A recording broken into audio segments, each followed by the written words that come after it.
एक बार बुद्ध अपने आश्रम में विहार कर रहे थे। तभी एक व्यक्ति बुद्ध के समीप आया और बुद्ध से बोला, हे बुद्ध, मैंने आपके बारे में बड़ी प्रशंसा सुनी है। मैंने सुना है कि आपको परम ज्ञान उपलब्ध हुआ है। मैं भी परम ज्ञान को उपलब्ध होना चाहता हूँ। मुझे उम्मीद है कि आप मुझे ज्ञान का मार्ग दिखाएंगे। बुद्ध ने मुस्कुराते हुए कहा, तुम्हें मुझसे इतनी उम्मीद क्यों है? वह व्यक्ति बोला, हे बुद्ध, मैंने अपने जीवन का बड़ा हिस्सा इस दुनिया को समझने में निकाल दिया। मैं यह समझ चुका हूँ कि इस दुनिया में सब लोग स्वार्थी हैं। सभी सिर्फ अपने बारे में ही सोचते हैं। कोई किसी की मदद नहीं करना चाहता और ना ही कोई किसी को समझना चाहता है। सभी तरफ अंधकार ही अंधकार है। यहाँ बहुत ही कम लोग ऐसे हैं जो निस्वार्थी दूसरों की मदद करते हैं। ऐसे ही आप हैं बुद्ध। आप भी निस्वार्थी दूसरों को ज्ञान प्रदान करते हैं। इसी कारण मैं आपके पास आया हूँ। बुद्ध ने कहा, तुम्हें यहाँ अंधकार ही अंधकार क्यों दिख रहा है? वह व्यक्ति बोला, बुद्ध, अंधकार नहीं तो क्या है? मैंने अपने जीवन में अंधकार ही देखा है।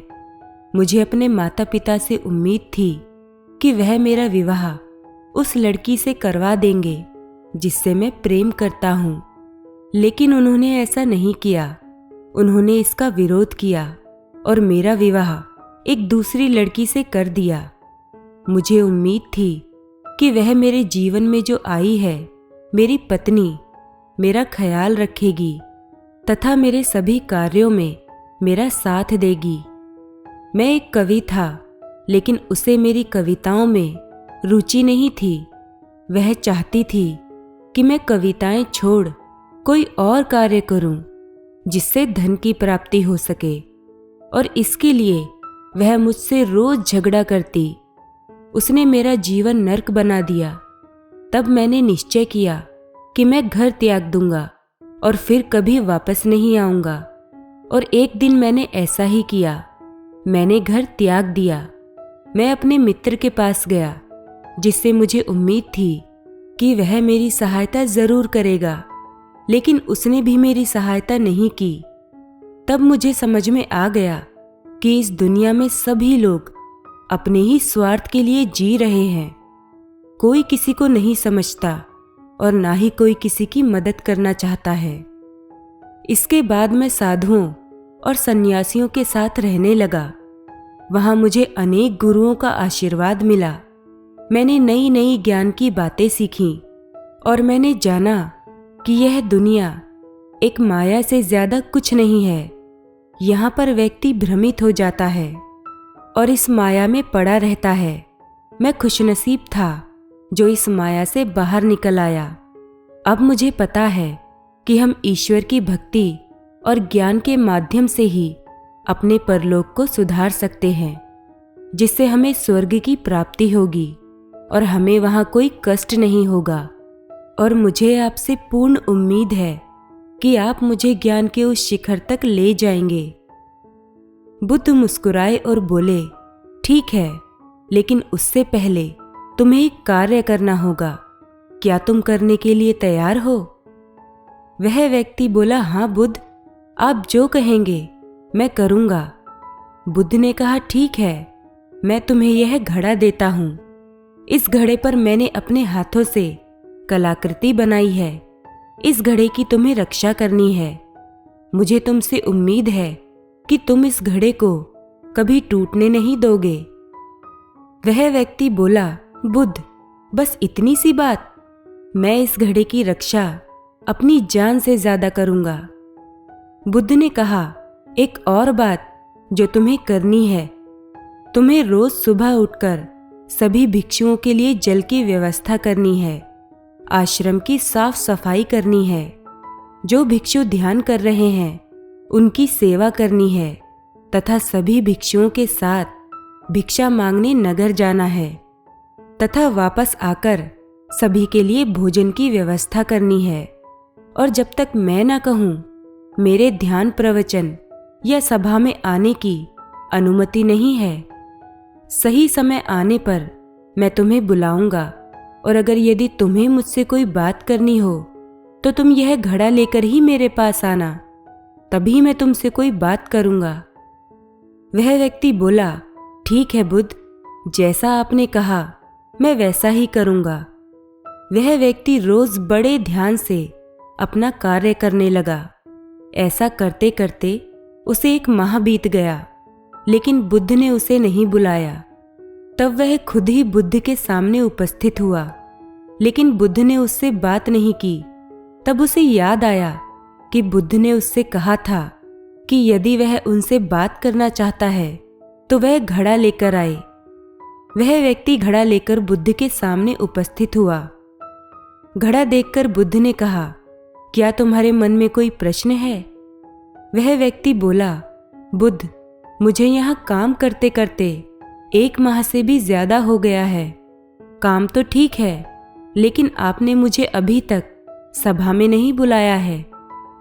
बुद्ध ने कहा, सही समय आने पर मैं तुम्हें बुला लूंगा। वह व्यक्ति वहां से चला गया और अपना काम करता रहा। धीरे धीरे 2 माह बीत गए। अब वह व्यक्ति बुद्ध के सामने घड़ा लेकर फिर से उपस्थित हुआ। उसने फिर से बुद्ध से कहा, आपने मुझे सभा में नहीं बुलाया बुद्ध। बुद्ध ने कहा, सही समय आने पर मैं तुम्हें अवश्य ही बुला लूंगा। वह व्यक्ति फिर से अपने कार्य में लग गया, और ऐसा करते करते 1 माह और बीत गया। अब उसके धैर्य की सीमा समाप्त हो रही थी। वह बुद्ध के एक और शिष्य आनंद के पास गया और आनंद से बोला, हे आनंद, बुद्ध मेरे साथ अच्छा नहीं कर रहे हैं। मुझसे बाद में आए लोगों को बुद्ध ने अपने शिष्य के रूप में स्वीकार कर लिया। अपनी सभा में ध्यान और ज्ञान सीखने के लिए उन्हें आने दिया, लेकिन मुझसे कहा। आनंद ने उस व्यक्ति को बीच में रोकते हुए कहा, बुद्ध ने तुमसे जो भी कहा है वह केवल तुम्हारे लिए है, उसे किसी और से मत कहो। बुद्ध तुमसे प्रेम करते हैं। जो घड़ा उन्होंने तुम्हें दिया है वह खुद उन्होंने अपने हाथों से सजाया है। अभी तक उन्होंने यह घड़ा किसी को नहीं दिया था। तुम बहुत भाग्यशाली हो जो वह घड़ा तुम्हें मिला। वह व्यक्ति वहां से चला गया और सोचने लगा कि बुद्ध ने एक घड़ा देकर उसे गुलाम बना लिया है। आखिरकार एक दिन उस व्यक्ति का धैर्य जवाब दे गया और वह बुद्ध के सामने घड़ा लेकर उपस्थित हुआ और उसने कहा, आप मुझे मूर्ख बना रहे हैं। मैं इतने दिनों से यहाँ काम कर रहा हूँ। आपने एक बार भी मुझे ध्यान सभा में आने के लिए नहीं कहा। आखिर आप मुझसे कब कहेंगे? मैं कब सीखूंगा? कब मुझे ज्ञान मिलेगा? आप मेरा नाजायज फायदा उठा रहे हैं। आपने यह घड़ा देकर मुझे अपना गुलाम बना लिया है। मुझे जब आपसे बात करनी होती है तब मैं ये घड़ा लेकर आपके पास आता हूँ। मुझे उम्मीद थी कि आप मुझे ज्ञान देंगे, लेकिन आप मेरी उम्मीदों पर खरे नहीं उतरे। बुद्ध ने मुस्कुराते हुए कहा, शीघ्र ही मैं तुम्हें ध्यान सभा में बुलाऊंगा। वह व्यक्ति आग बबूला हो गया और कहने लगा कि अब मुझे आपके ज्ञान की जरूरत नहीं है। मुझे नहीं लगता कि आपको कोई ज्ञान प्राप्त हुआ है। आप झूठा ही ज्ञान का प्रदर्शन करते हैं और मुझे आपके इस घड़े की भी कोई जरूरत नहीं है। और उस व्यक्ति ने घड़ा जमीन पर दे मारा और वह घड़ा टूट गया। बुद्ध जमीन पर पड़े घड़े के टुकड़ों को एक कपड़े में समेटने लगे। यह देखकर वह व्यक्ति थोड़ा लज्जित हुआ और बुद्ध से क्षमा मांगते हुए बोला, बुद्ध मुझे क्षमा करें, मुझे क्रोध आ गया था।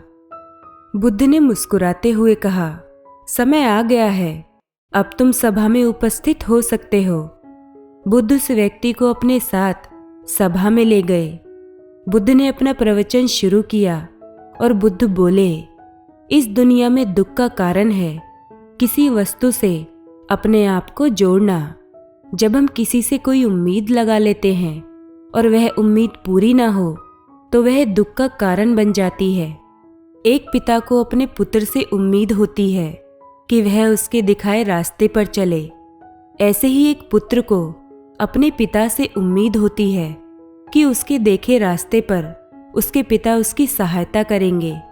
ऐसे ही कुछ उम्मीदें एक पति को अपनी पत्नी से होती हैं और दूसरी तरफ एक पत्नी को भी कुछ उम्मीदें अपने पति से होती हैं। देखा जाए तो इस दुनिया में लोग एक दूसरे से कुछ न कुछ उम्मीद करते ही हैं, लेकिन खास बात तो यह है कि उम्मीदें तो एक की ही पूरी होती हैं और एक की नहीं, और यही उम्मीदें पूरी ना होने के कारण क्रोध का रूप ले लेती हैं। क्रोध बुद्धि का नाश कर देता है, तब व्यक्ति अपना ही नुकसान कर लेता है। क्रोध गर्म कोयले को अपनी हथेली पर रखने के समान है, जो हम किसी की तरफ फेंकना चाहते हैं, लेकिन वह पहले आप ही के हाथ जला देती है। बुद्ध ने अपने कपड़े से घड़े के टुकड़ों को निकालकर सामने रख दिया और उस व्यक्ति से बोले, क्या तुम इस घड़े को वापस जोड़ सकते हो? वह व्यक्ति बहुत लज्जित हुआ और हाथ जोड़कर बुद्ध से बोला, बुद्ध मुझे क्षमा कर दें, मैं ऐसा नहीं कर सकता। मेरी बुद्धि नष्ट हो गई थी जो मैंने ऐसा काम किया। बुद्ध ने उस व्यक्ति से कहा, यही बात मैं तुम्हें समझाना चाहता हूँ।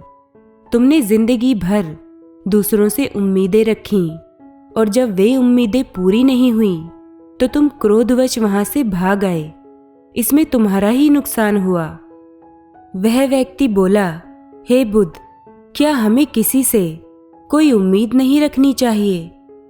भगवान बुद्ध ने कहा, जब भी तुम अपने स्वार्थ के लिए दूसरों से उम्मीद रखोगे तो दुख पाओगे, लेकिन यदि तुम दूसरों को सुख देने की उम्मीद करोगे तब तुम खुद भी सुख पाओगे और दूसरों को भी सुख दोगे। वह व्यक्ति बोला, हे बुद्ध, मुझे क्षमा करें और मुझे अपने चरणों में जगह दें। मैं भी अब परम ज्ञान के रास्ते पर आगे निकलना चाहता हूँ। बुद्ध ने कहा, अभी तुम अपने घर वापस जाओ और अपनी पत्नी और पिता से क्षमा मांगो तथा अपना गृहस्थ जीवन जियो। वह व्यक्ति बुद्ध से बोला, हे बुद्ध, क्या मुझे ज्ञान प्राप्त करने का अधिकार नहीं है? आप मुझे यहाँ से क्यों भेज रहे हैं? बुद्ध ने कहा, जिसे ज्ञान की लालसा है वह गृहस्थ जीवन में भी ज्ञान प्राप्त कर सकता है। तब परिवार के सदस्य रास्ते का रोड़ा नहीं बल्कि सहयोगी हो जाते हैं। अभी तुम्हें दुनिया में अंधकार ही अंधकार नजर आता है। पहले तुम अपने इस जीवन में देखो कि प्रकाश कहाँ है।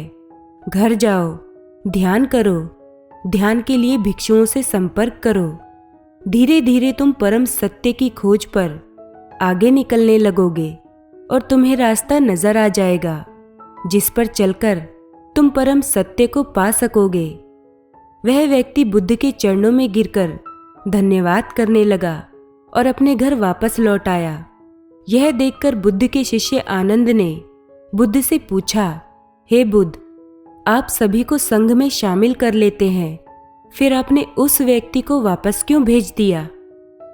बुद्ध ने आनंद से कहा, सुनो आनंद, इस दुनिया में बुद्धि के विकास और ज्ञान के प्राथमिक चरण को प्राप्त करने के लिए दुनिया से होकर गुजरना पड़ता है।